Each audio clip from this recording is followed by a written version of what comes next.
How's it? And welcome back to the show, sports fans. I'm going to have a entertaining and awesome episode for you because we're going to deep dive action sports.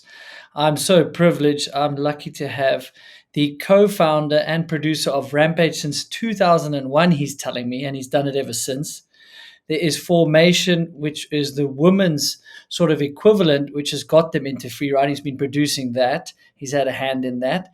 And then if you're into freeride mountain biking, you've got to have seen Proving Grounds. And now I think they've called it Natural Selection Bike. But we're going to get into that. And you please correct me if I've butchered any of that. But Todd, I'm super excited to get going because Rampage has been a hot topic over many a year, but the last few years for sure, going pretty damn mainstream. So how are you doing today? Yeah, I'm doing really good. Yeah, it's nice to see you and be on your podcast. I've been a big fan for a long time. So it's exciting to be here. Yeah, looking forward to it.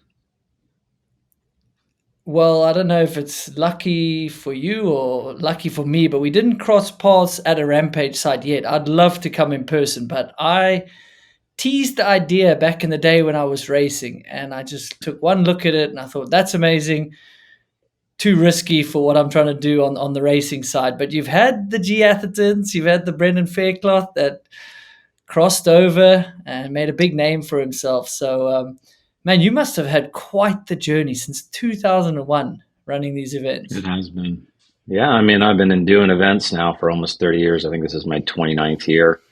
Started very humbly doing a small event. Actually, it was a pretty good size event in Lake Tahoe called the Tahoe Fat Tire Festival. And that kind of got my career started back in 1996, just to date myself a little bit more and my gray beard. Yeah, so I've been in the mountain bike scene and putting on events for almost 30 years now. And yeah, and then we came up with the concept of Rampage in around 2000. And yeah, it's been 23 years of putting that event on, which has been quite an insane journey, really, if I think back about it. And, the people that I've done it with and just, kind of the shepherd of this whole event, I kind of find myself, it's like, it's its own beast now. And I just need to kind of keep the guardrails up and kind of keep it moving in the right direction and keep it authentic and keep it, because it is truly a unique event. And it's been stuck around for almost 25 years. We're pulling up on a 25-year anniversary here in a couple of years. It's pretty amazing. I mean, I've been around events as well, other events, and it's just to see an event stick around this long and still be as relevant and as progressive as it is it's a pretty unique situation, and definitely kind of got the lightning in a bottle, as they say. No, I mean, you should pat yourself on the back. Like you say, for any event to be sticking around that long and to reinvent itself and to progress as an event and as the sport evolves. But you came up with a concept, you say co-founded.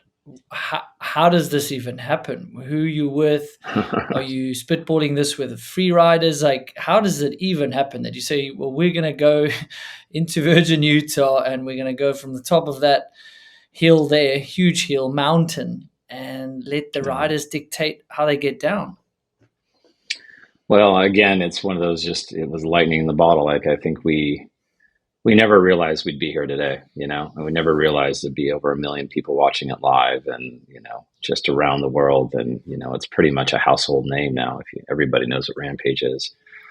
Back in 2001, we were, I was putting on events. I'm a ski racer, grew up ski racing. That's kind of my claim to fame, I guess, back in the day. And we used to put on big events, helped with the X Games, put on 9 X Games, ski across, border cross. We helped bring into the X Games back in the day with my old company. And we were at an event in Squaw Valley, actually, or Palisades it's now called. And it was, ski across and a border cross, and we're with all the Red Bull guys, and we're all mountain bikers, and we were just talking about it. And we're like, it's crazy that there's nothing in the mountain bike space that's out there, kind of pushing the freeride scene. At that time too, it was like when the Fro Riders were starting, and Tippy and Schley and Wade Simmons and all those guys were kind of coming on the scene. And, New World Disorder was going on with Freeride Entertainment. And so there was definitely this like percolating excitement around the sport. But there was nowhere for anybody to really go and show who was the best. And so we're like, well, let's see if we can find a venue somewhere that we could do this event at. And at that time, Josh Bender was on the front cover of Bike magazine, and we're like, well, we got it. That guy looks like he's jumping off stuff and is kind of pushing the free ride scene. So I called him up, and then there was another guy, Paul Crandall, who was working at Red Bull. He was the VP of marketing for Red Bull at the time. And both of us kind of took it on as our pet project. And we're like, let's see if we can make this thing happen. So we both went out there at different times, kind of scouted all the way around Utah. And then, we're like, we're not really seeing a lot of kind of mini golf stuff, little jumps here, little jumps there, 2-3 hits, but nothing that you could really do a comp at. And then Bender's like, well, we should go up behind my house. There's some pretty cool stuff. And we went up Kolob Road. And the second I saw that, I'm like, there it is. That's Alaska powder made of dirt, for the mountain bikers. And so in 2001, we pulled it together, and I begged, barred, and steeled, and tried to get funding for it. And then, getting the athletes involved too was a huge thing back then, because it wasn't organized and really nobody really knew what to do with the sport and what it could be. So there's a lot of me pleading a lot of people to come. And, we got there that first year, and it went down. And after it was over, we're all high-fiving going, wow, we knew we had something there. And then it just grew from there, and I always say it's kind of like the frog in the hot water. I don't really see the big changes every year because I'm just in it and I've been living it, and I'm talking about people, athletes and industry, and every day I'm in it. So it's crazy now to kind of like, I think this year I finally actually said, in the middle of the event, stop and look around. And I finally did that this year and kind of took a moment to look around, and was like, this thing is insane.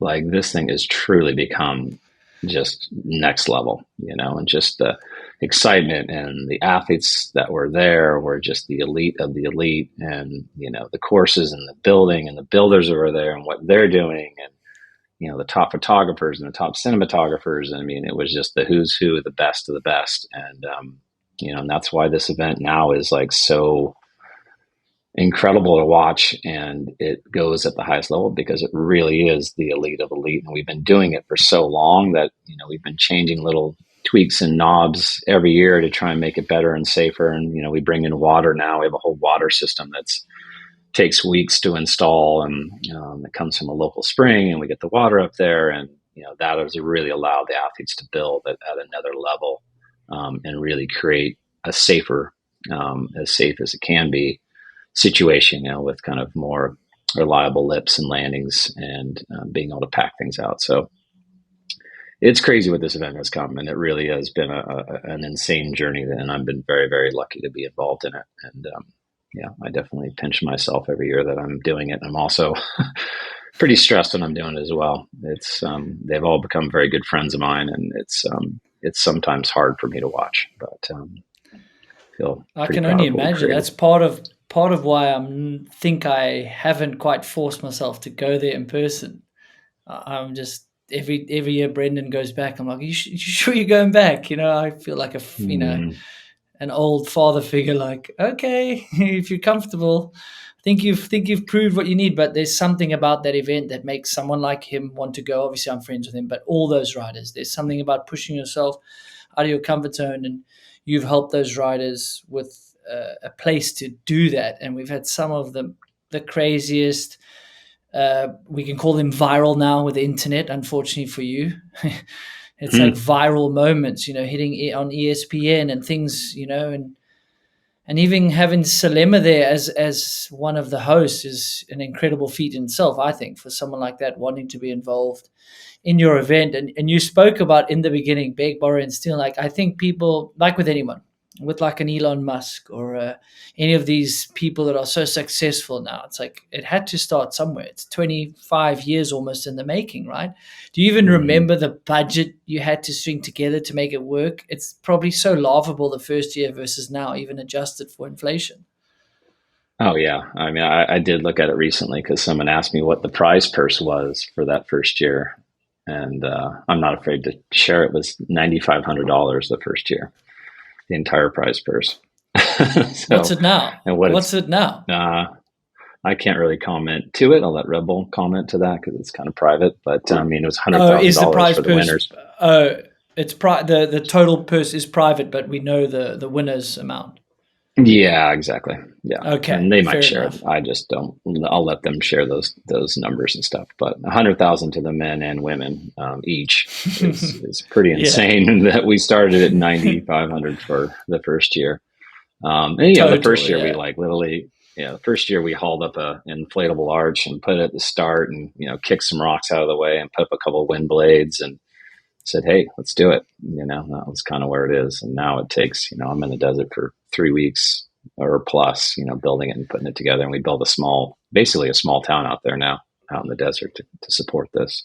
So it's What are pretty some of wild. the challenges, like if you think back over the years, like what are some of the craziest challenges you had to overcome that probably none of us know about, right? We just tune in, we watch it, we look at all the videos, we look at the live broadcast, and we're Yeah. like, oh, awesome event, well done, guys. Yeah, it is a lot of that. I mean, I think my biggest challenge and thing I take the most serious is, getting the right athletes involved. That I spent a lot of time talking and figuring out, and now we have a committee and really choosing the right athletes that are going to excel and at the top of the game and are going to be safe and they are progressive and they are pushing the sport. I spent a lot of time on that and talking to athletes and to industry people and finding out who to have there. And then it's also finding the right location. We do switch up the locations every couple of years, if not every year. And with that comes a huge amount of logistics and trying to figure out how to build a city. I mean, we're 4 miles off a dirt road and everything's got to come in. I think we brought in close to 22 um, office containers this year.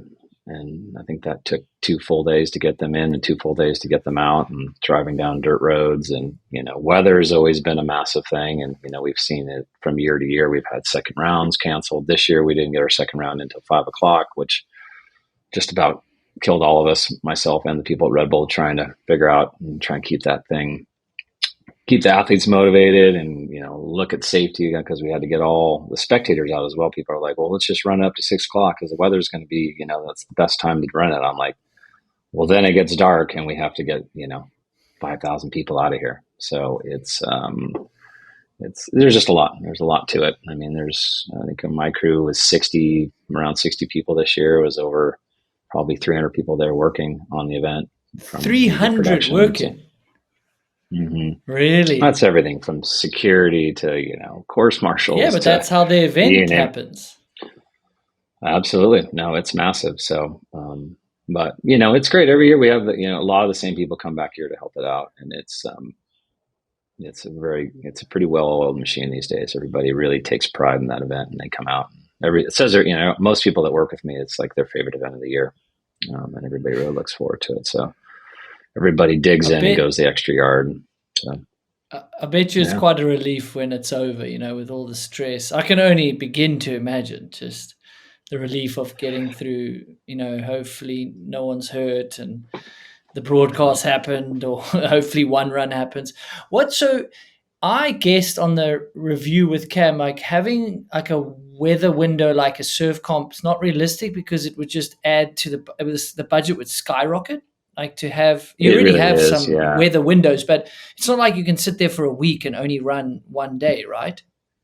No, it's just too difficult. It's too remote, and it takes such an army to put it on. When it's 3, 2, 1, go. That to hold those people for 4 or 5 days would be cost prohibitive. There's just no way you could do it. So it's really come down to we've just chosen this like 10 day to 2 week window that we do the event in October, and it just seems like that's the golden 2 weeks in October. As in much places, it's like Pipeline and in Oahu, like it's in January. Like there's times when when the weather and the elements come together. So yeah, it's Yeah, I mean, good. it is comparable to these one-off crazy events, right? I mean, we're going to get to the Proving Ground Natural Selection Tour, but I have to Mhm. dig into Rampage because it's almost 25 years. Have you got fondest moment, the craziest thing you've witnessed, or the most emotional run? Like, maybe we can pick your brain a bit and you can reminisce a bit of what you've been through there. Yeah, I mean, there's so many moments. I mean, people ask me that all the time, like, what is it? And every year has its unique. Like 2 years ago, 2023 was my favorite year. And I think it was because one, everybody was safe for the most part. Everybody made other, which is like kind of my most base thing that makes it successful in my mind, is making sure everybody comes out of there safe. Because it is scary to sit there and watch the whole thing go down. But there's just so many moments. I mean, watching Zink, in 2010 when he won, I actually didn't win that. Well, the 2012 when he did the big backflip, and I was there with Amanda. I was sitting next to Amanda when she was crying, and that moment off that big girl, that was such a monumental moment when he did that big backflip, and then for him to come back, in 2023 and finish that, and then win the event. Because he took third that year he first did it. Because he kind of lost his way afterwards because he was just so relieved that he pulled it off. So that was a massive moment. I mean, Semenuk's runs are just undeniably mind-blowing. Same with Brett Reeder. Some of those runs just seem almost unreal when you're watching them live. You see them watch it on the video and you're like, wow, that was crazy. But to actually watch them do that live under that situation when there's a helicopter in the air and it's 3, 2, 1, go, it's like these guys are just warriors. They're just unbelievably talented and focused, and the ability for them just to rise up and like, okay, I'm doing it right now. It's something that I just have a hard time even comprehending when I'm watching it. So, I don't know. There's so many other great things. Look back, just the first Rampage was so unique. And just all the years with Josh Bender. I mean, he's such a character, and his involvement, and just watching everybody come through the ranks. I mean, from Greg Menard to, there's just been so many that have come through. And,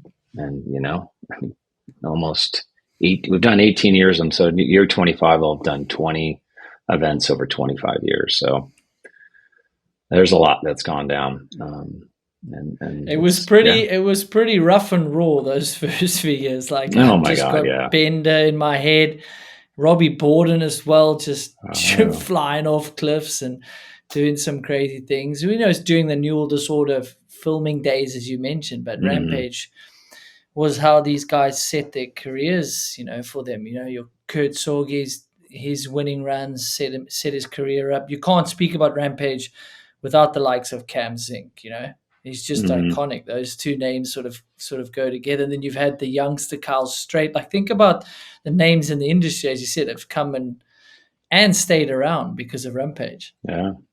No, it's unbelievable, and just watching young kids come up and the Taos Turks and their excitement and the younger kids that get there. And then, I mean, the other just amazing thing to be a part of is watching the build crews that come with these athletes as well. Like the whole culture that goes on between the athlete and the builders and how it's built and the strategies go into it.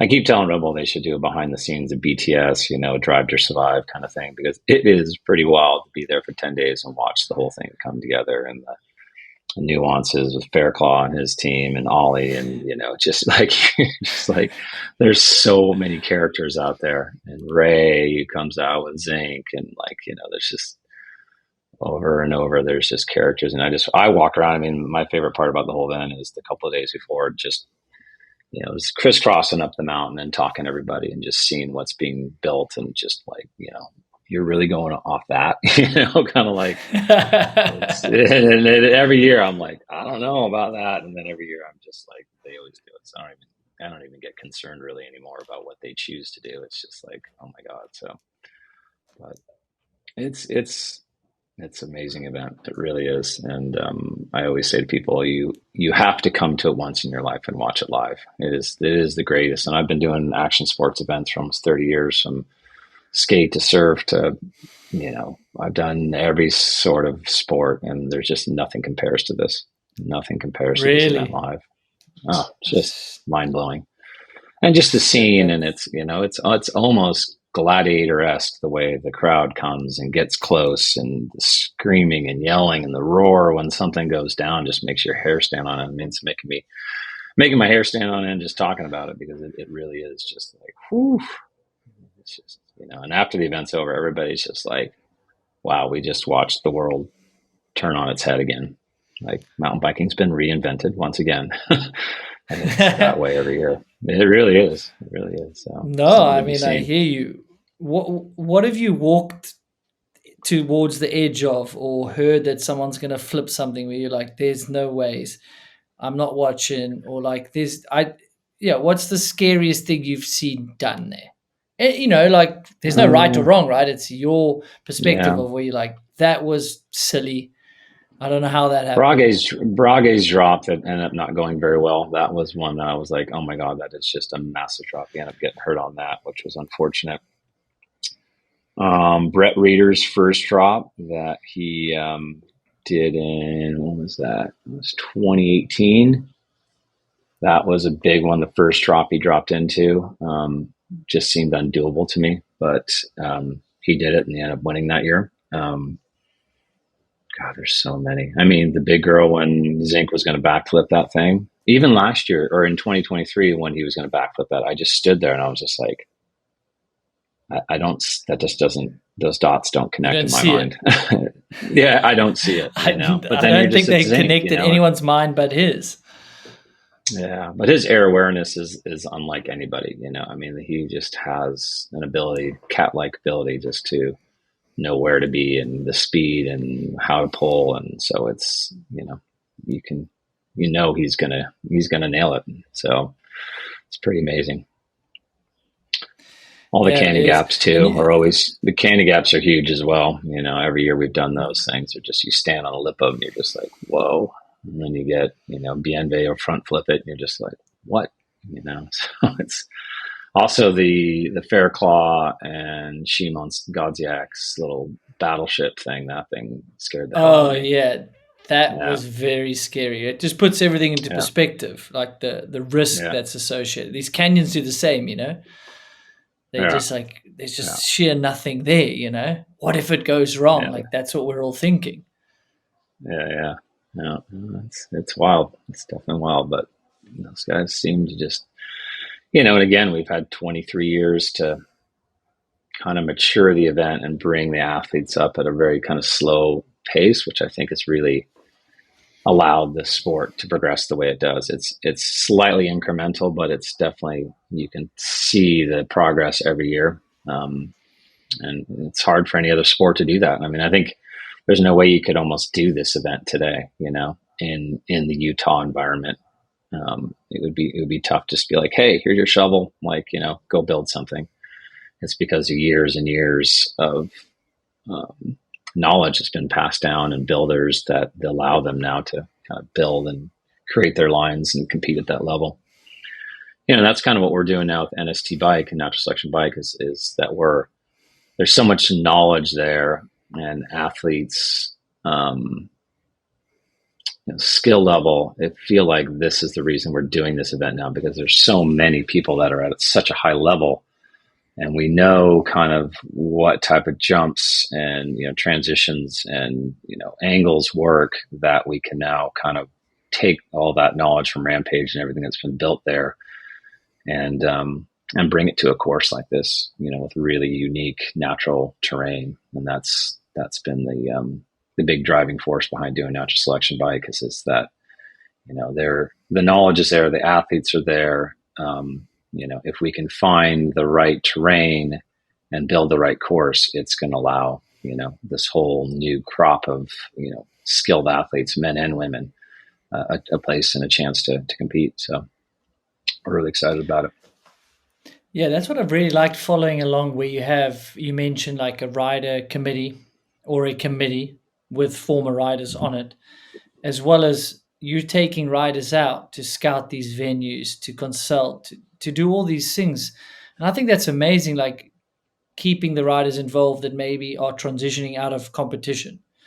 And they've got all this Mm-hmm. knowledge, what to do with it, and what better place and to use it to progress the sport. And I think I don't know. I think in downhill they may be missing that. There are guys that are former riders, but they're not. There's no. I don't know. I don't think they're using enough people, like putting a committee involved, and like where should the future of the sport go. But it seems like you guys with natural selection, even Rampage, is like, okay, where should the sport go? What should we allow? Okay, water, Mhm. cool. Let's do water. How should we do it? And it's not just you making the calls, right? No, it's everything. And I think, if you kind of break it down, you think about most like event organizers or events that happen, they're usually driven by an individual who wants to do it, and there's usually a sponsor involved that wants to see it happen. We're kind of the opposite. We're very, ground up oriented. It's about the athletes and talk the athletes and trying to find, I don't know if you saw the search for the next proving grounds that we did. I mean, it's Loved all it. about, yeah, it's all about, finding these locations with the athletes and growing together and creating an event that they're going to be proud of. And when they're proud of it, they'll show up and they'll try, their best, and you get the best locations with the best athletes that are invested in it. And I think that's the recipe for success, and that's what natural selection is all about. And that's what Travis Wright started with.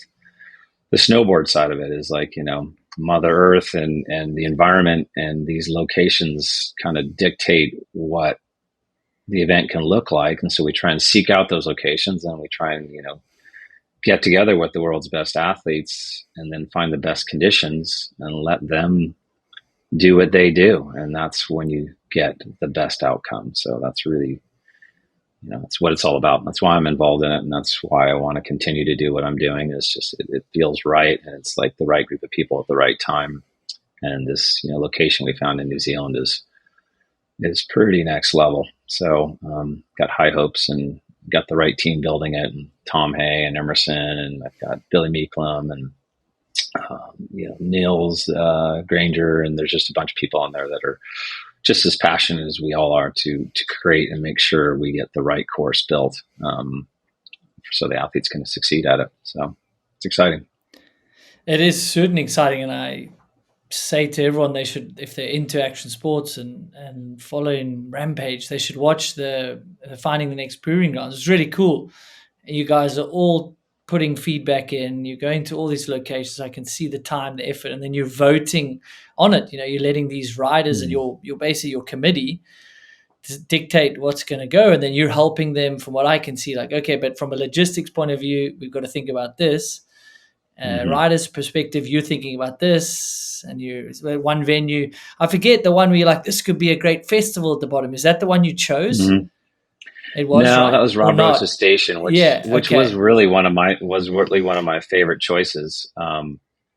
But the train was not as good as the other locations, and the wind. So the wind ultimately, Yes. which I've dealt with so much at Rampage and have intimate knowledge of wind really ruining an event. So, it's like, why risk? Why take that unnecessary risk where, you might get wind and you might get the whole event canceled because of it. So, the place that we found on Mount Dewar really is, just has all the pieces in it, and it's close to Queenstown. So it's kind of like similar, like Virgin is to Rampage. Queenstown will be right there and a part of the whole scene, which, is just another piece of the puzzle that makes an event successful. So you got to be in the right location, and you got to have a good community behind it, and a good place with hotels and a fun place to come. So when you're not at the event, you're having a good time. So you get spectators involved, and the athletes want to come and hang in Queenstown. You got Gorge Road, you got Dream Track, you got Skyline, Bike Park. It's kind of the epicenter, one of the epicenters of the world for mountain biking. So we're like right in the thick of it. You literally look up Sounds from like I need. Queenstown. Sounds like I need an invite. You got me sold on that. Well, come on out. Love to have you. I'll Love to come. have I can everybody. do So some pods there. We do some live pods with it. No, well, I'm looking for an no, announcer right now. So maybe you can come out and announce with Cam. There you go. I'm in. I'm in. Yeah. Cool. You got me. All right. This has Sign turned into sign an the interview contract. here. There we go. What do you need to know? Where do I send my CV to? Yeah, it's No, going I to be a good love the time. sport. Definitely. No, that's cool. Yeah. No, if you're struggling for it, we'll go offline with it. But no, Yeah. I love watching that, and I think it's New Zealand is just picturesque, right? You've got how like when you tune into Rampage and they do those, they pull away those shots. And, I watch with my wife, or my mom's even watched Rampage, right? You just Mhm. think, what on earth are these people doing? Like Utah, in its own right, is Yeah, just pretty crazy. And then you're like, okay, it and is. there's a little speck of person riding down. But New Zealand has also a pretty amazing landscape for that. So I'm looking forward to that. So this is super exciting. So you've connected with Travis Rice, right? And if people don't Hmm. know, he's just one of the most legendary sports, and he did those movies. He did two of them, right? It was Art of Flight. Hmm. Art I of mean, Flight and Fourth just, Phase. Yeah, yeah, yeah. just incredible, right? Well, So he's, you've I connected mean, with to him. What relate was it. that like? Yeah, yeah. I mean, it just to relate people, like he's the Cam Zink, he's the goat of the sport, and just, yeah, he's amazing. I mean, I grew up a snowboarder, so I've known of Travis my whole life, and Art of Flight came out, it kind of blew my mind and changed my mind again, just what sport is and what it can be, and one of the greatest movies I think ever made, in action sports. And he's just a character and a visionary, and I mean, I feel incredibly fortunate to have aligned with him and, be at meetings with him. And we had a retreat we went on in August in Jackson, and we all kind of went away for 5 days and just, talked about what we want to do and our goals, and just to be around him and to hear his, kind of visionary approach to sport and events and how we can do this. It's been really exciting to be involved with. And then he approached me in 2021, and we were doing a proving grounds in Prineville. And he's just like, I love what you're doing, and it seems very in line with what we're doing in snowboard with the natural selection tour. And he's like, would you want to team up? And I'm like, hell yeah, we're, all ships rise with more involvement and more people involved. And he had huge respect for the natural selection tour. So yeah, we decided at that point to kind of team up, and I actually integrated with it, and now I'm part owner of the company as well. So I have real kind of vested interest in it and to see it succeed. Um, and it's just really exciting because I feel like it's very similar to what they're doing. Just best locations with the best athletes, with unique kind of competition formats that push the sports to limits, and working with the athletes intimately. Natural selection tour, and Travis has all the best snowboarders on councils as well, and they're talking just like I'm talking to the athletes with mountain bike. And now we're bringing on surf, which is going to be in Micronesia, and then we're doing a ski event in Alaska as well. So there's a lot going on, and we're all bringing in, the best athletes. Rob Machado is helping with the surf side. We've got Ben Chetler and Candy Thovex, and Michelle Parker helping on ski, and so we just got the top athletes coming in to help us and finding these best locations to do it. So it's going to be a hell of a year for natural selection. From basically January through April, we're going to be doing 4 events and 4 sports. So it's going to be busy days. That's fascinating, right? So how does that work? You guys have formed a separate company, like you're totally part of all those other sports, like the production of Yeah. it, using your knowledge that you've had for 25, well, 30 odd years, Mm-hmm. helping someone like Travis Rice, who's probably a little bit less experienced on putting on events, but he's got his knowledge Mm-hmm. in his sport. So you're part of the company with him and some other ones, like a separate company to your existing events company. Yeah, no, natural selection is its own company, and so I'm part of that now. And then we have kind of leaders in each vertical. So Liam Griffin is kind of the managing director of snowboard, among many other things, and also helps with our duels that we do in snowboarding. We've brought in Travis Foray and Jason Murray, who are kind of helping us with surf, and they're both ingrained in the surf culture. This culture is super important to what we're doing as well, and obviously surf has such a unique and ingrained culture, and all sports really do. And you want to make sure that you're authentic and you're working with the right people, and you're bringing the right crew of people to make sure it's authentic. That's really our goal, is to make sure each one of these sports are authentic and community driven by the athletes and the scene that are involved in it. And we've got Mike Douglas, MD, who's helping with ski. So we really got, and myself, have been putting on mountain bike for all these years. And, I brought Cam McCall's now my kind of I don't know. He's my Swiss Army knife I brought on I to was help me going to with the say, event. I So hope you're not going to call him your advisor. no, I, he's my Swiss Army knife. He's kind of, I'm calling him I the love sport him. producer because oh yeah, he's helping me with athlete selection and management of that. He's doing all the social media for us. He's helping me with format and all sorts of details. So be at the event. He'll end up calling the event live for our Red Bull TV show we're doing. So he's involved in it all, and really, again, another just resource. Carson Storch is a huge resource. I talked to him a couple of days ago. So there's just people that are, bringing details in that I don't think of, and just we're always kind of gut checking each other. So to make sure we get it right. I have to tell you about AG1. You are probably not eating enough fruits and vegetables, and you know it. I've always taken my health seriously during my racing days and even now, but I often miss the mark on nutrition, especially when I'm traveling or busy. AG1 makes the best daily foundational nutrition supplement that I have ever found. One scoop of AG1 contains 75 vitamins, minerals, and whole food sourced ingredients, including multivitamins, prebiotics, probiotics, and more, all of which work together to fill the nutritional gaps in your diet and increase energy and focus.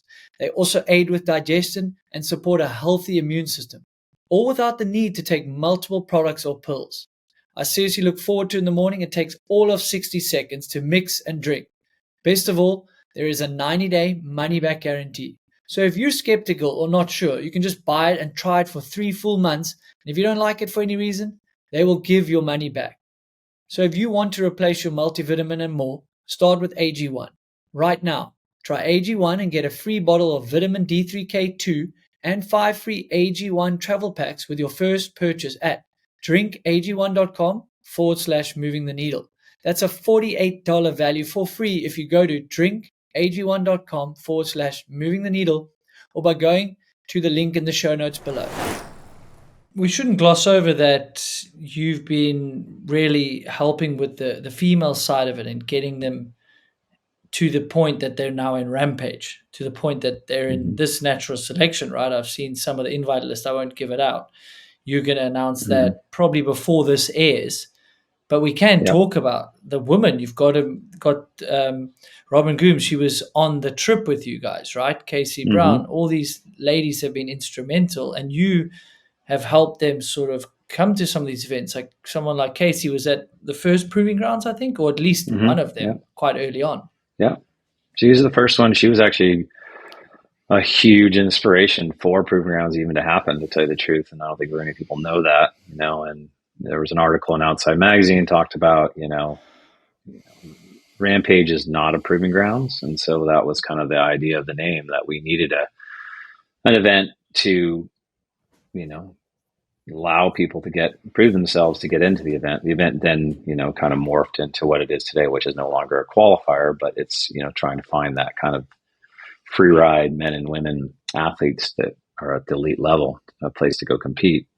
But as far as the women, yeah, I mean, it's been a long journey, and I think there's been some misconception of like why Rampage didn't let women in when they did. And, and I always tell people I've got 2 daughters, and I'm a proud dad of two daughters, and I always want them to have success and equity. And so from the get-go, it's always been super important to me to find that equity. And, Rampage was very male dominated, kind of a male dominated sport for many years, honestly.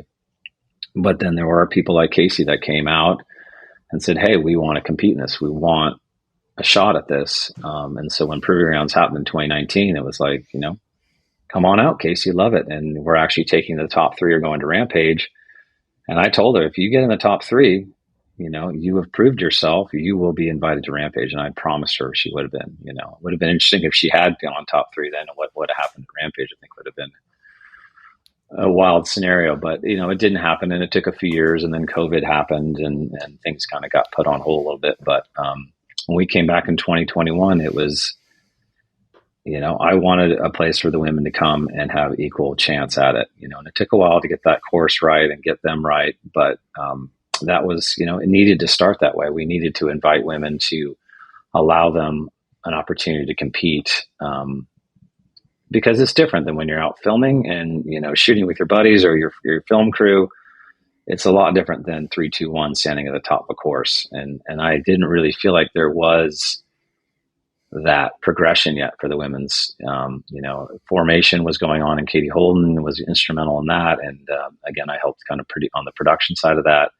And it was just, that was the great seed that kind of sprung, the realization that we could have the women at formation, seeing them ride. And I was blown away every year by the riding level.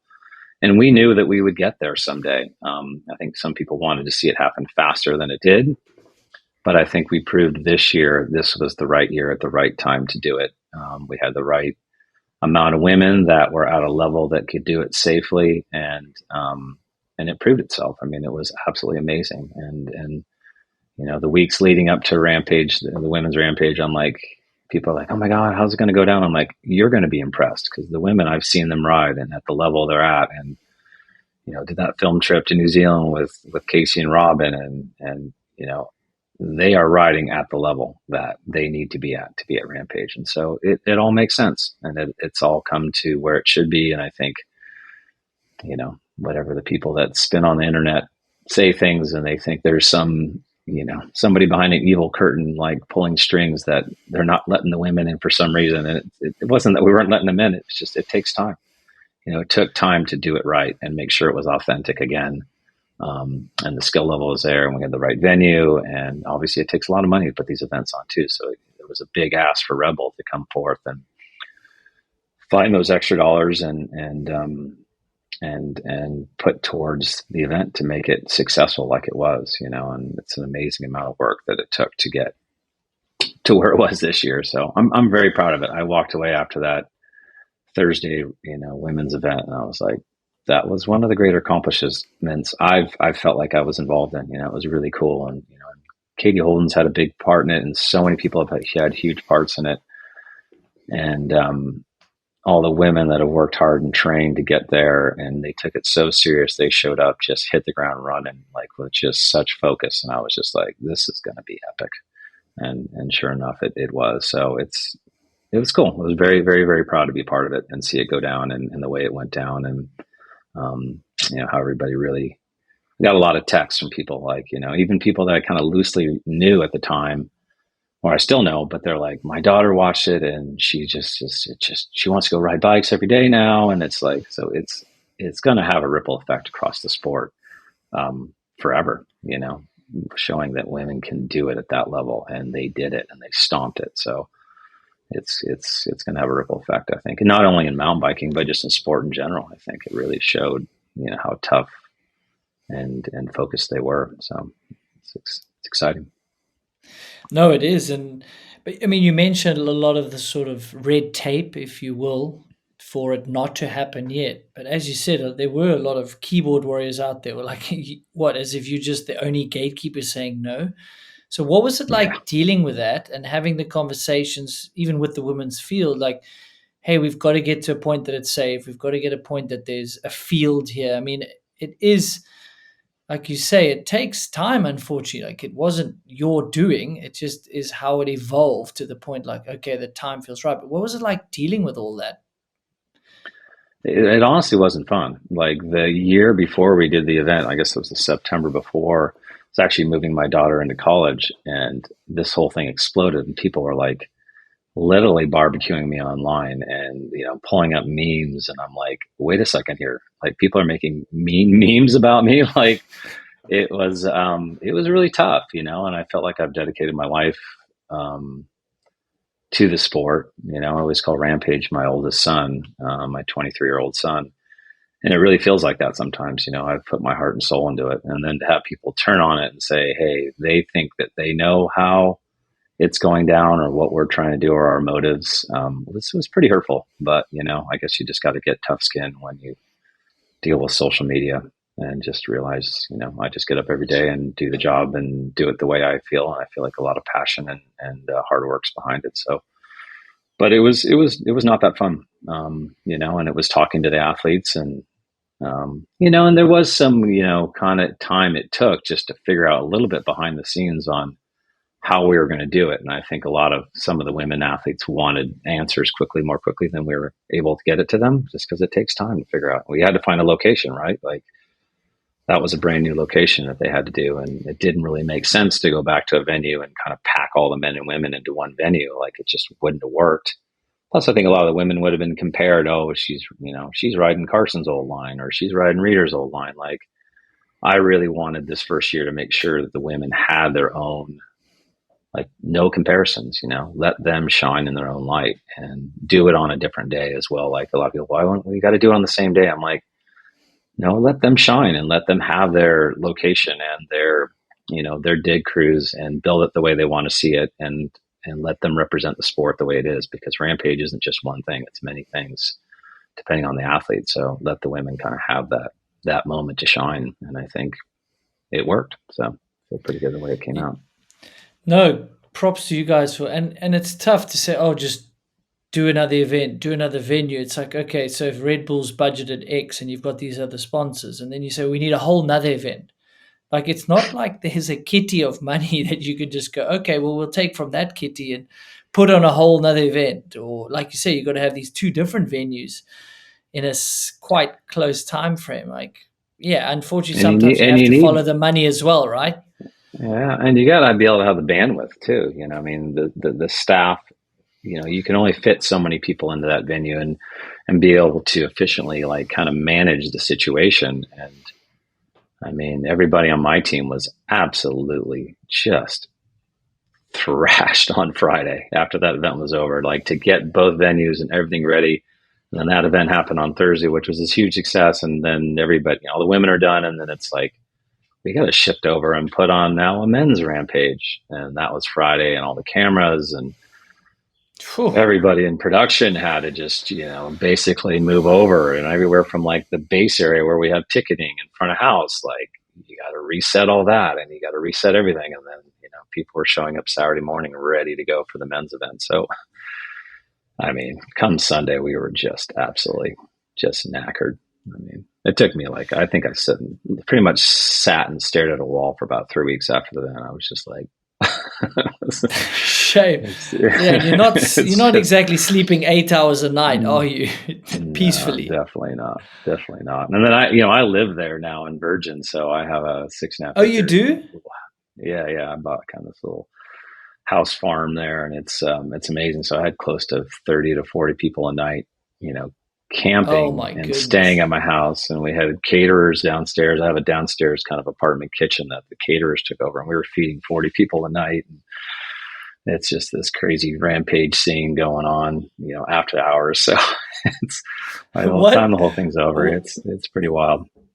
What prompted this move? Like, is that to see this first son of yours more? Like, are you just that in there? Like, yeah. What?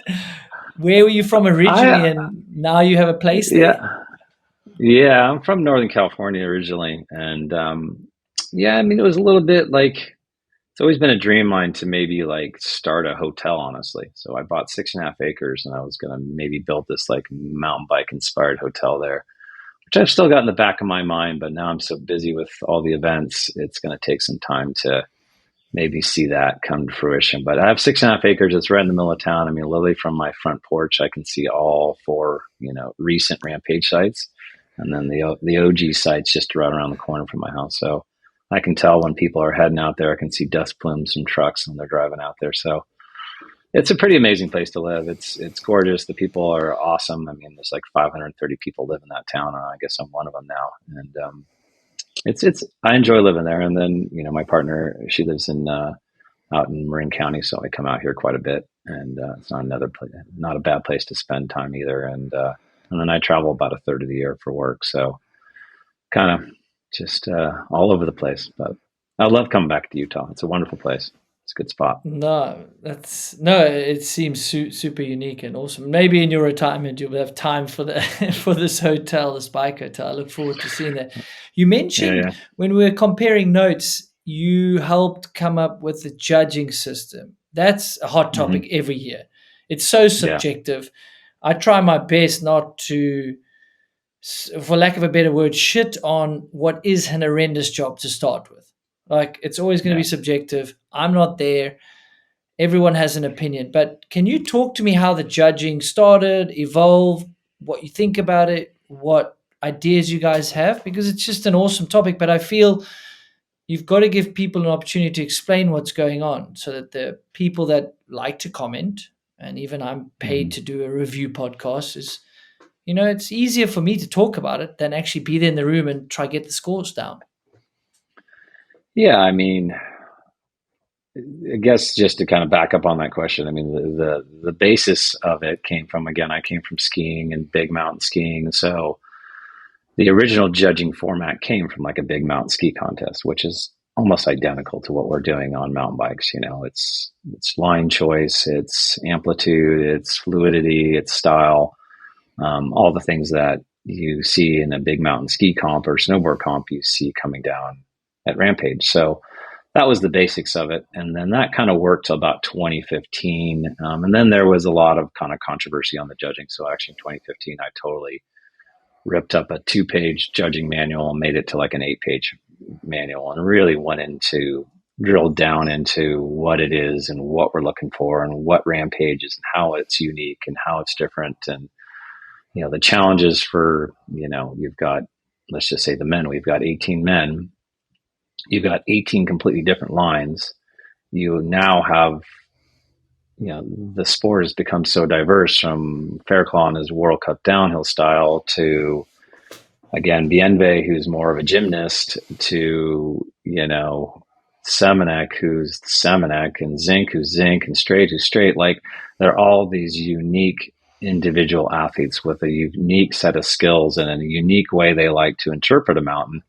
You've got different builders building it. And so it's really quite, I don't know, not, what's the word to use? It miffs me how people get so bent out of shape. If they really understood what I just said there and how different each individual line is and each athlete and the way they ride it, there's really no way you could ever make everybody happy. So it really doesn't rattle me anymore after the event's over and people are like, oh my God, there's so many people that are freaking out about so-and-so and Fairclaw and this and that, and he got robbed and they got robbed, and the judges are the worst judges in the world. And it's just like, you have no idea really what is going down. And I trust my judges, and we have worked together for so many years, and I know that they are so invested in it, and they're so neutral as well. That's what I have to instill and have to know about each judge, that they don't have an agenda. They don't care about a certain product or an athlete or a type of riding, level, whether it's more, trick oriented or it's speed and fast. It's like they interpret each line and each rider, in its own kind of numerical kind of breakdown, off those 4 different criterias to come up with their judging score, and they've walked the line. They've spent, they're there 3 days early. They're talking to each athlete. They know the line as good as each one of these athletes know it. They know what the athletes are going to do before they even drop in, which I don't think a lot of people at home understand, is like, they know the line. It's not like they're just seeing it for the first time. They've watched them practice. They've been there. They've talked to them. They've seen what kind of jump they do. They've seen them practice their tricks. So they're pretty in tune with what exactly is going to go down when they drop. So there already is kind of in their mind what the big lines are going to be and what the smaller line is going to be. So it's a tough thing. I honestly almost enjoy it. I enjoy the controversy because it just really shows how invested people are in it and how passionate they are about the sport and Rampage in general. It validates to me that we're doing something right, that there's so much excitement and so much passion behind it. It's like, wow, the Rampage is what people want to see because it is exciting to watch. So I think people just need to remember that a little bit and just let the process happen, and it's not, if you like Big Mountain, you're going to like what Zink does. If you like tricks, you're going to like what Samanek's doing. If you like, Big Mountain Raw, you're going to like what Fairclaw's doing. And there's no way you can say that one's better than the other. They just all, you just have to take all those 4 criterias and try and, come up with a score that makes it fair. And I think No, they've done an incredible job. And if you think about it live and they're doing it live as they're doing it, where all these armchair quarterbacks are sitting back and picking it and rewinding it and watching them. It's like they have to do it live, and they do have some replay, and we've actually given them a lot more tools now to watch and compare. And I think some of that stuff's been seen online. I think Darren Bearcloth's review of kind of the judges that he did this year online is really good and worth a watch if people haven't seen that. It kind of breaks down how they do it. So anyways, that's my judging. I feel good about it, and I'm proud of those guys and girls that we had in there this year. We had a couple female shadow judges that were hopefully going to be involved next year with Blake Hansen and Claire Bachar. So Yeah, I watched Bearclaw's review, and I think it is awesome to get all sides. Your side, the armchair quarterbacks are funny. Me being one of them for sure. But I do recommend people go and watch it and listen to this and go, okay, so they're up there. They've kind of got a gist of what the line's going to be, so they are prepared before they drop in. So they've got that. Is there a world where I understand, in broadcast and the show is equally important or more important, you've got to get eyeballs on it so that the sponsors are happy, so they reinvest. People got to understand there's a whole ecosystem here. Is there a world where you could maybe do 5 people and then do scores, or 10 and have like a show of the scores to give them more time to totally compare to exactly who they want? Because sometimes from my perspective, I'm not there. It feels even rushed for them. Like you said, they got to do it live. It's like, well, it's so important. Is there a way to buy them more time? Like what does the future look like for it? I think, there's always room for improvement, and I'm not against that. I've had a few of the athletes ask me about why don't we just do it after the end of round 1, let's just collect all this, let the athlete, the judges collect their scores and think about it. Obviously that's not good for broadcast. That's hard for someone to sit for an entire round and wait to see the scores. They want to know where everybody lands, and then someone knocks the next person down. So there's that kind of drama that builds with getting the scores after each one. I don't know exactly how I feel about it, to tell you the truth. It's almost like if you were to change it, like you're seeing it live and you're making that judge call, which I feel, again, I really trust these guys. And I feel like they get it right. I really do. I mean, if I look at it every year, and I usually watch the event over 3 or 4 or 5 times, depending. And I feel like every year they get it right. There might be 1 or 2 that could flop or flip or flop, but that's just me. And so I feel like they get it right, but I'm also not like digging my heels and saying, no, we can't change it and there shouldn't be change. This is like the perfect system. There's always a room for improvement. And we'll after the event was over this year, I sat down with some of the judges and I said, let's spend an hour, just debrief, what worked, what didn't work. I mean, people were DMing them the most nastiest things, which I just, like, I don't understand why people do that. Like, don't get personal with the judges. They're like sending nasty notes to them, and it's like they're people and they're doing their best. Anyway, so I think there's room for improvement always, and we're willing to talk about it, and we will continue to talk about it and kind of tweak the knobs. I don't think it needs a major overhaul, but I think there's some room for improvement.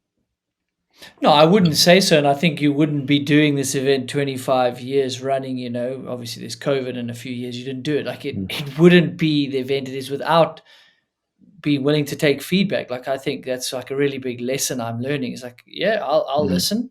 I'll talk to the judges. Like, I have confidence in my team. And I think it's awesome to hear that, it's awesome to hear a little bit more of the insights. Like we hear from Bearclaw, they're up there. You can be friendly with a rider and you can be neutral in the judging thing. That people are obviously making up their own stories. Like, one of the best ones, like, well, Brendan got robbed because he had a Monster helmet. It's like, really, guys? Come on. Yeah, really, guys? Yeah. Like, no, we could have come up with a little bit better than that one, and we all have our own biases. I've got my hidden biases, subconscious, So it's super interesting here. Like, yes, like you say, we're all going to look at it, and even me and Cam were like, yo, we might have flipped those 3. We weren't in the judging. We didn't have to put pen to paper. Like, under the gun, maybe we wouldn't have flipped them. And hindsight is that perfect science. But I appreciate you tackling a difficult topic, and you have to do it every year. And yeah, come on, guys. Let's not send judges shitty messages. Like, no, that's not fair. Yeah. It's not, and it's mountain biking, right? We're not curing cancer here, so let's not get personal with it. It's it is people's careers, so it does make a difference where people end up. And I think some athletes do get frustrated at times. I see a lot of athletes get frustrated at times, and then I think a week goes by and they actually watch it and they compare all the runs because every rider that comes down, if you're at Rampage, you feel like you should win, and you've spent 10 days digging your dream line. And in your Yeah. mind, that's a winning line. Or why would you build it? Or why would you come to Rampage? So each one of them, when they cross that finish line, think that, and they see, oh, I'm in seventh. You're like, what? I'm supposed to be winning this. Like in my mind, I won this. But each person thinks that, and there's no way that 18 people are going to be tied for first. So there has to be, you know, That's an someone in interesting way sixth. to There look at needs to be someone in 11th. There needs to be Yeah. someone in 12th. But Yeah. there has to be someone slightly better than the next person, and someone slightly not as good who's behind them. So, and they are so close. I mean, I'd say the top 10 this year was like splitting Yeah, it was hairs. stacked It this was year, huh? There was more depth splitting this year hairs. and more clean runs. Yeah. Yeah, you're right. Picture this. You're shredding the gnarliest trails, wind in your hair, adrenaline pumping, and then it hits you. You need to tame the beast below the belt. That's where Manscaped comes in. With their cutting-edge technology and precision engineering, you can groom with the same confidence you take on those downhill descents. It's the holiday season, folks. For some, it's the most wonderful time of the year. For others, it's just another round of dodging awkward questions about your love life and trying not to look like you just crawled out of a cave. Enter the Performance Package 5.0 Ultra by Manscaped to save your dignity this holiday season. Don't be that family member who shows up solo and scruffy to yet another holiday gathering. Get your overgrowth under control with a Weed Whacker 2.0 and let the Lawnmower 5.0 Ultra help you seal the deal. Whether it's at the office party, a family dinner, or your next big adventure. Join the over 11 million men worldwide who trust Manscaped to help keep their grooming game strong. Head over to manscaped.com and use the code MOVINGTHENEEDLE for 20% off and free shipping. Now, we've all been there, and if you haven't, consider yourself lucky.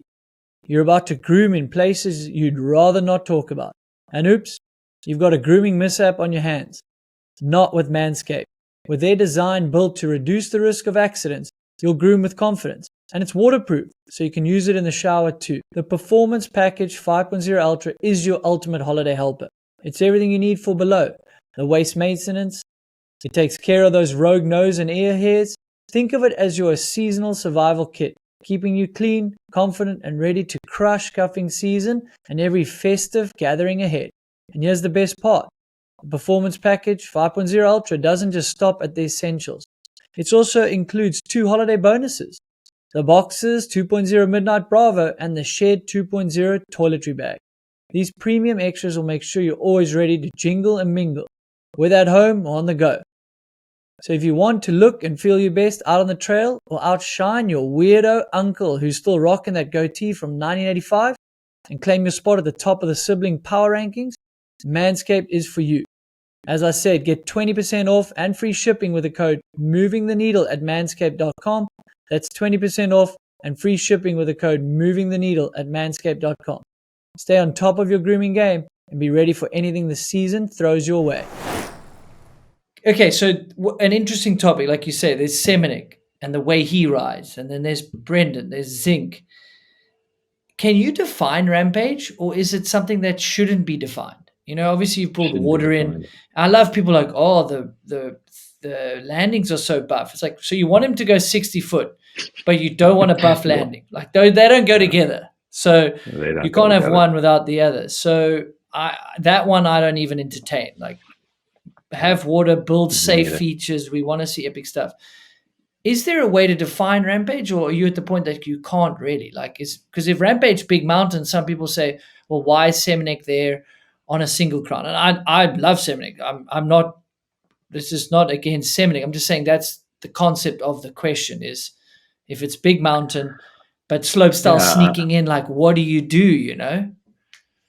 I mean, I think if Kyle Strait and I were here sitting talking, which we have our differences on how things should be done, like what is Rampage? Like you can't define it. And the reason that it is successful and still here today and will be here hopefully next year is because we don't put definitions on it.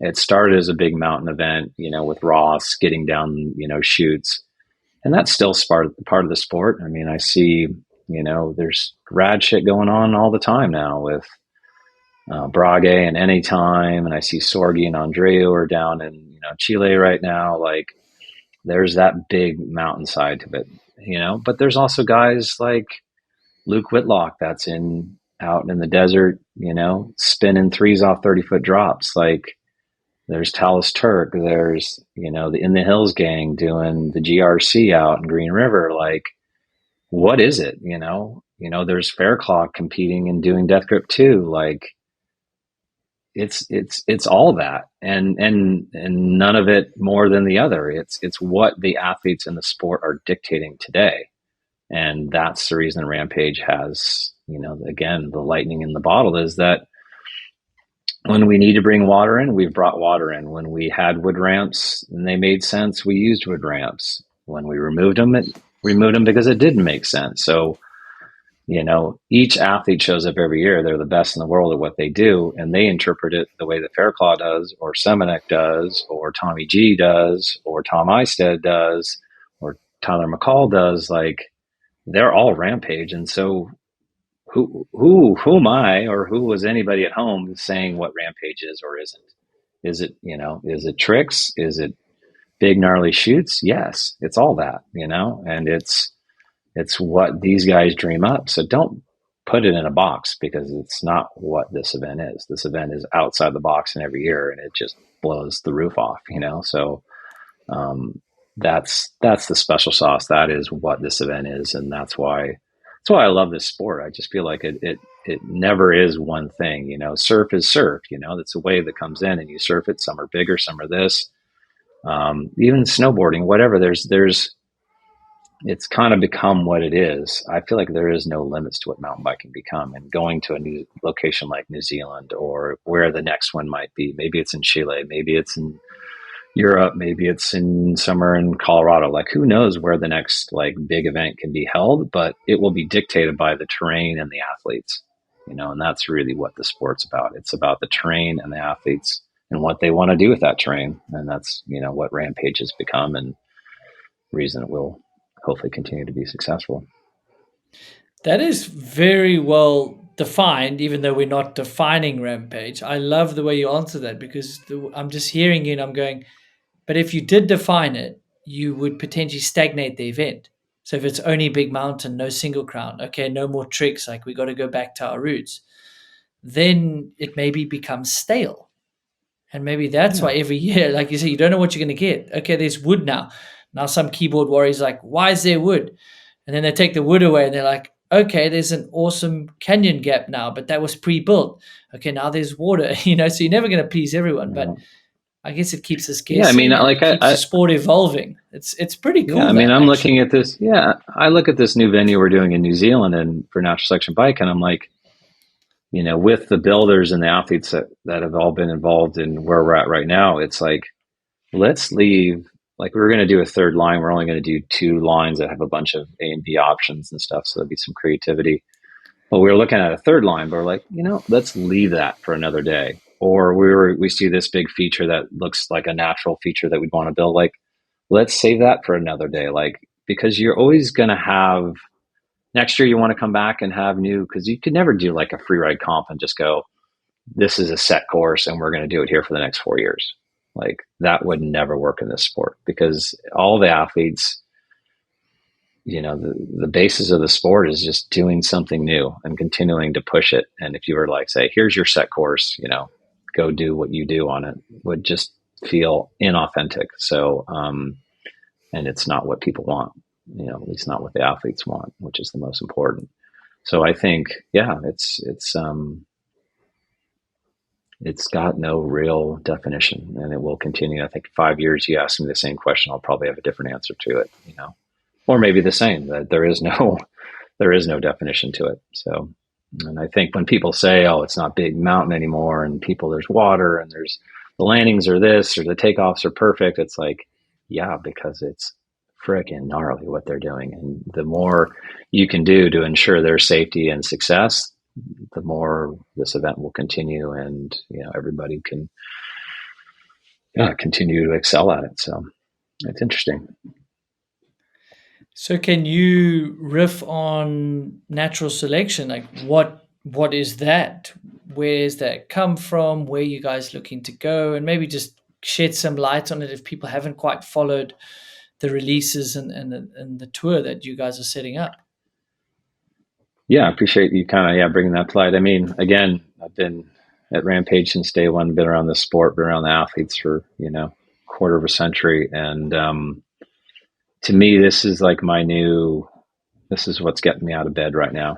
Rampage still gets me out of bed, but this is like, I'm just so excited about it. And that it is, born from the athletes and born from,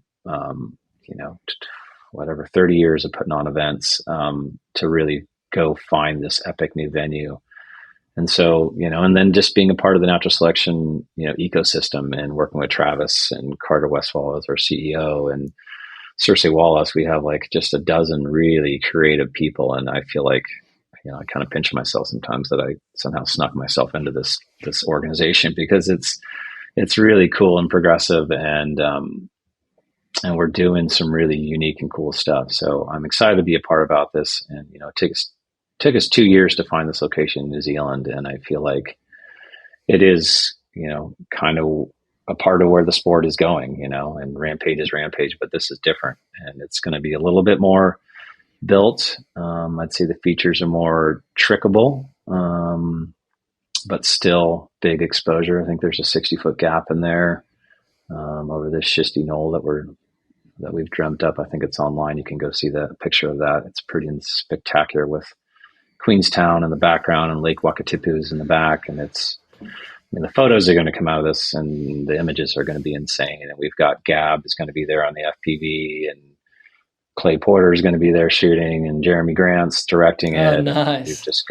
We've got the who's who of the top cinematographers are going to be there, and photographers. So we're going to capture it in a very unique way, which is another really foundational thing that natural selection wants to do, is just, really creating the most progressive content, and ways to shoot it, and new ways to shoot it. We've got some cool ideas on how to follow cam it, maybe on a Sur-On. So we've got all sorts of crazy ideas that we really want to capture in a cool, unique, never been seen before kind of way. So, and then Jeremy's such an amazing storyteller that will just capture the behind the scenes stories that go on with as well. So I'm extremely excited about it. And as I've said to several people, I feel like I've kind of slid all my chips forward. Like, this is really something that I want to do and see succeed. We're picking all the athletes tomorrow with our committee, and it's going to be a little bit different. I think people are going to see a slightly different crowd that is going to be invited to this. It's not so much death-defying Rampage type of drops. It's more creative and finding athletes that'll be able to interpret, kind of unique terrain. And there will be more tricks in it. So it's not a slopestyle event, but it'll definitely have tricks involved in it, and cool hips and shark fins and step downs and step ups. So it's going to be a really unique and cool, kind of never been done kind of set of, features that are being put into it. So with the athletes, so men and women, we got the top men and women will be coming. So is it almost like Rampage and slopestyle had a baby? At least for now. In some ways, yeah. Before it morphs into something else. Yeah, exactly. We'll see how this year. I mean, I've definitely had a lot of sleepless nights already, just like, how is this going to go down? But I feel like that's how Rampage has been successful. And that's how I've been successful in my career, is just kind of trusting and put the right ingredients into it, and see what bakes and see what comes out.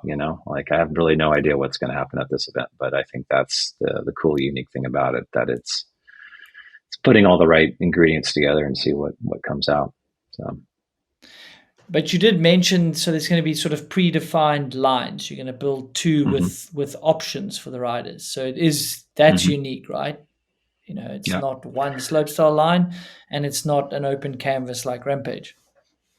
Yeah, and the first thing we're done too, which is another thing hasn't been done, and I'm not exactly sure how it's all going to work out, but I have talked to enough athletes and people within the sport that it's going to be two distinct lines with A and B options for different styles, like big drops, or there'll be a kicker or maybe a flat drop. There'll be, kind of an A line that goes out this way that goes into big shark fin instead of a big step down. So there'll be, big, different choices they can make.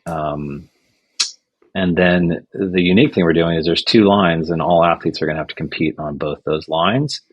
And for the first time, it's going to be combined score. So it won't be a best of score. Each athlete will have to compete on both lines, and it'll be a combined score that's then divided by 2 to get them their final score and final ranking. So there'll be some strategy there where, you might have to leave something in the tank. You don't want to totally go big and go down. So we'll see how that kind of goes down. But I've talked to Cam and Carson and others about, and everybody feels like this could be a kind of a cool new format to do for the sport. So looking forward to see how that goes down. Yeah, I mean, consistency is going to play out. Obviously, you want to see big tricks and then pushing the limits. But it is unique, right? If you're trying to do something different, you've got to try reinvent the wheel, for lack of a better term. So you've got to see which athletes excel in that realm. I've been playing with some downhill ideas, like, what could we do? And how do you make it different? It obviously downhill's against the clock, but there might be a format where we could go head to head like slalom or something like that. I don't know. Did you have a concept back in the day? Were you going to run that crazy big 4-man race? That is how we crossed paths back in the day, right? Yes. Yeah, Lavinia. Okay. Yeah, Lavinia. I have had my fair share of concussions. I just didn't want to, butcher it if it wasn't you, but it was you. Yeah. You were like trying to get that concept off the ground, which I don't know. Maybe when you're done with the natural selection, you can bring that back, because that would be epic. Big mountain downhill, side by side. Yeah, it was a 6-man. I mean, we had the world's best at the time, and I think you were invited as well. And we had Minar and Steve Pete, and we had Cam Zink and Carson. I mean, and Kyle Strait come in. We had a who's who of 4-cross, downhill, freeride, all coming to it to race 6-man side by side. Rob Warner was going to call it, and then we just ran into a whole lot of red tape in Italy. The course was going to be like in Livigno, I think, hey? Yeah, Livigno. So I was nervous. I was like, this sounds cool, but I don't know how the crashes are going to go. Yeah, I've still got a little PTSD from it, to tell you the truth. That was an event that was just, man, trying to do an event in Italy. No thanks. I'm not doing that ever again. There's just too much red tape there. And that's what ultimately took the event down. They just... But yeah, maybe someday. Wide Open, Red Bull Wide Open it was called. So maybe that'll come back someday. Yeah, I remember. Yeah. Maybe you should come to South Africa. They get Darkfest somehow going every year. So maybe you can, or maybe New Zealand. New Zealand has the terrain for it. So who knows? It definitely does. I think there's opportunities to do other events around this too. And I've got other concepts too for, bringing with natural selection.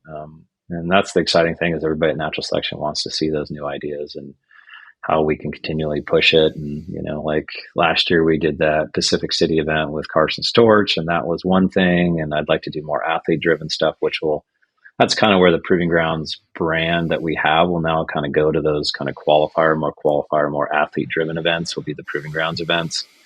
And then we'll have these kind of big marquee events that'll be the natural selection bikes. So, we'll see where she goes, but this year's plenty full. I've got my plate full. I'm good. So. Yeah, and you say tomorrow, tomorrow after we called, you're going to announce to the media the names and stuff, correct? No, we're choosing. You're just going to select them internally. I'm going to select them internally, and then all the athletes. We can't tease that yet. Okay. Yeah. I mean, we do have, I think I sent you over the pre-qualified we can tease, so we know all those athletes are coming. Let's hear it. Yeah, talk through some of those. That'll be cool to hype it up before we get into next year and when that drops. Yeah, I mean, on the women's side, pre-qualified right now are Cami Noguera, Casey Brown, Vinnie Armstrong, Via Verbeek, and they were the top 4 women at the Proving Grounds 22 event. We wanted to kind of carry that over and support the athletes that came out and competed in that.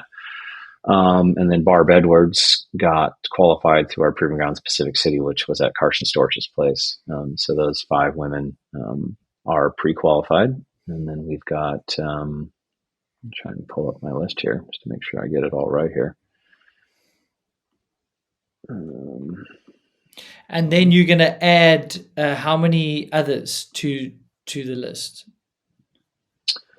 So there will be 6 men and 3 women chosen through the wildcard process, which is quite small, as you might think. So that has been a little bit stressful how we're going to actually pick those. Let me just pull this up here. Sorry, I've got too many voting sheets here. So yeah, we're only going to be able to pick 3 women and 6 men on top of those other, and then we're doing a Dream Track qualifier, which is nothing we haven't talked about, which is going to be a Dream Track in Queenstown on February 7th. That will take 2 it's going to be like an LCQ, so we'll take 2 women and 2 men from that event as well, and that's going to be pretty exciting. So we're trying to include some of the younger guns too, give them a chance to get in, some of the Australian, New Zealand athletes that are down there, giving them an opportunity. And then on the men's side, we've got Dylan Stark, Bienve, Carson, Nikolai, Tommy G, Reed, Johnny Slito, and then Curtis Downs, who also qualified at the Pacific City. So those 8 will get, those are all pre-qualified. And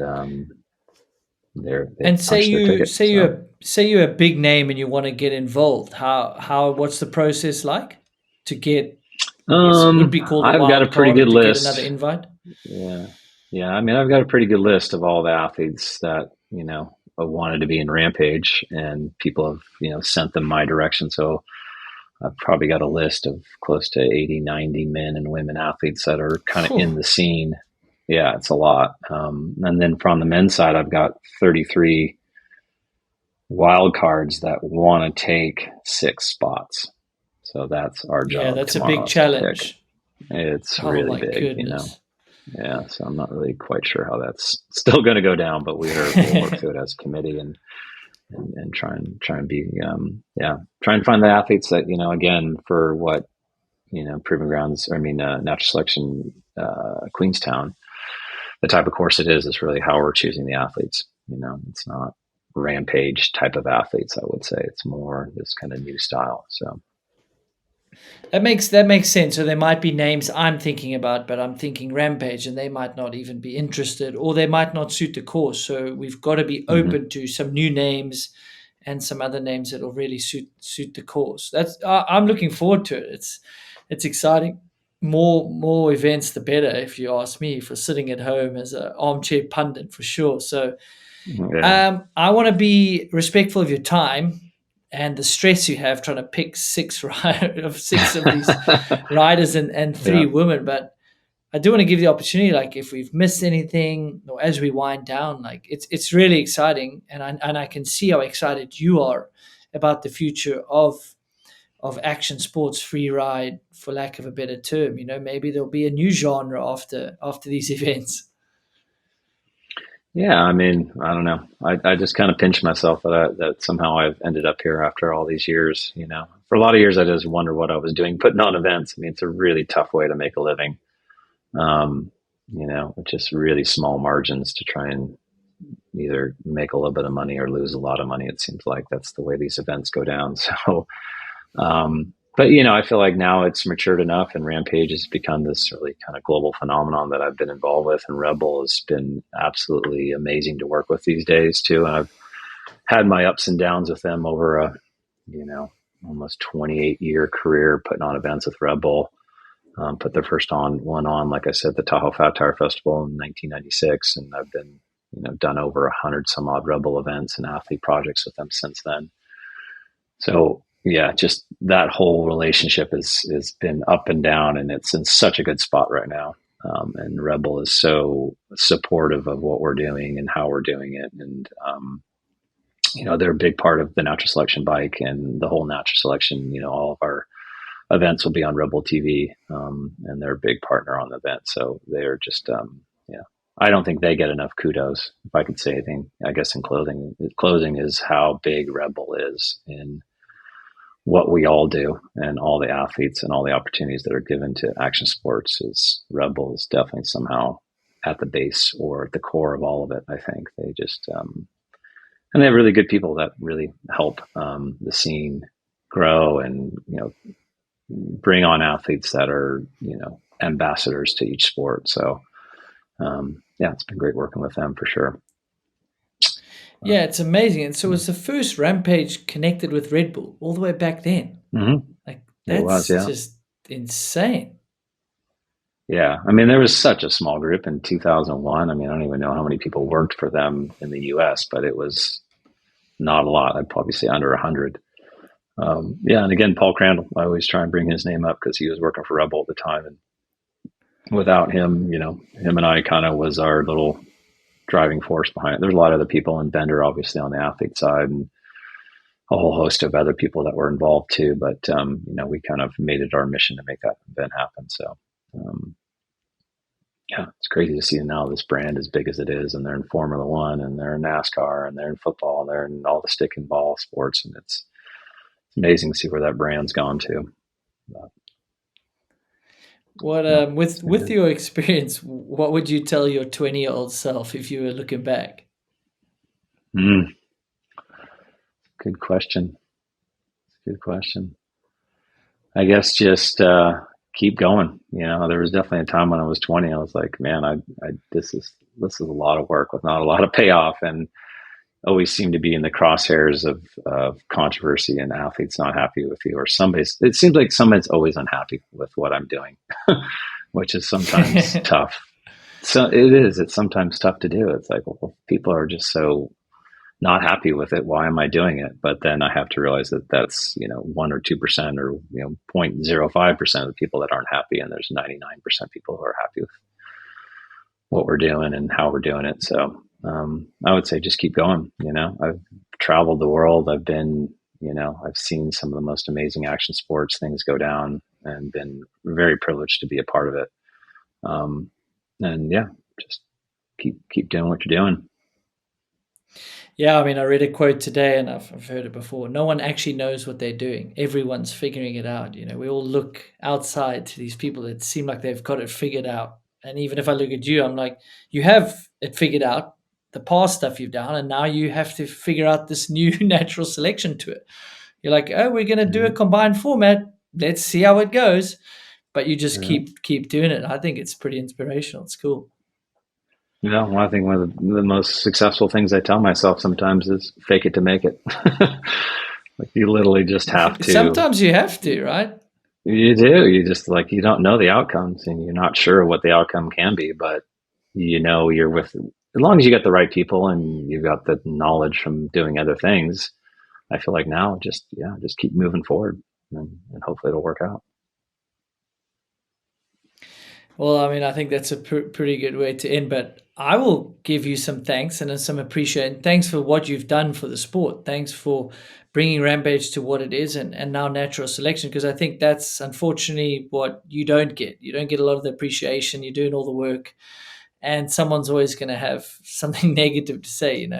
My late father always used to say, opinions are like arseholes. Everyone has one. So it's come up on the podcast a lot, and maybe that's in eventing. Everyone's like, you should do it this way. It's like, you should be in the meetings for the last year and a half that we've been dealing with this. Yeah. Like, this is the only way to do it.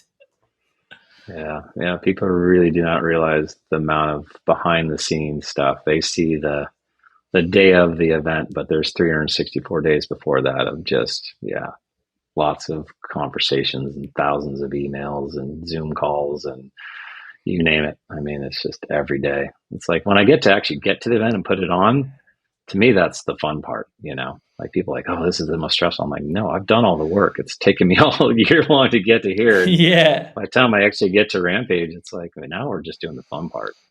So it's all the grinding before it, but it's all good.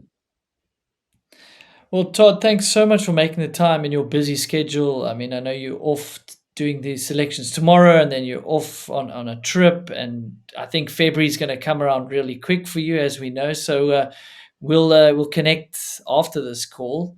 And just thanks so much. And to everyone, they should follow along on the Natural Selection YouTube. I think I watched that video. I'll try remember to link it in these show notes. But where Yeah. else can they follow And along on the new venture?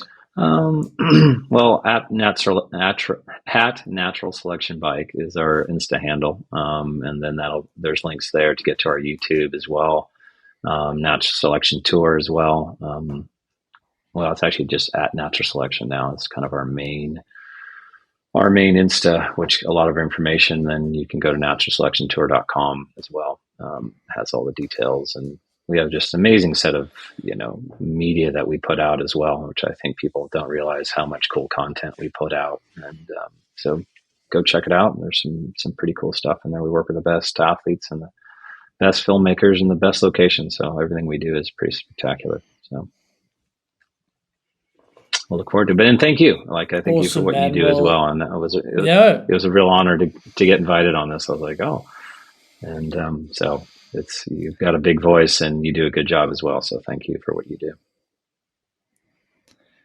I appreciate it, man. And to everyone listening in, if I've got my schedule correct, this is the last one for the year. We've got some bangers coming next year with Danny Hart, Greg Menard, and I won't let on to some of the other names, just like Todd can't give you the names of some of these invited riders that he's got to pick. So thanks very much to everyone for an epic year. And I have noticed many of you are not subscribed. So if you're watching on YouTube, hit the subscribe.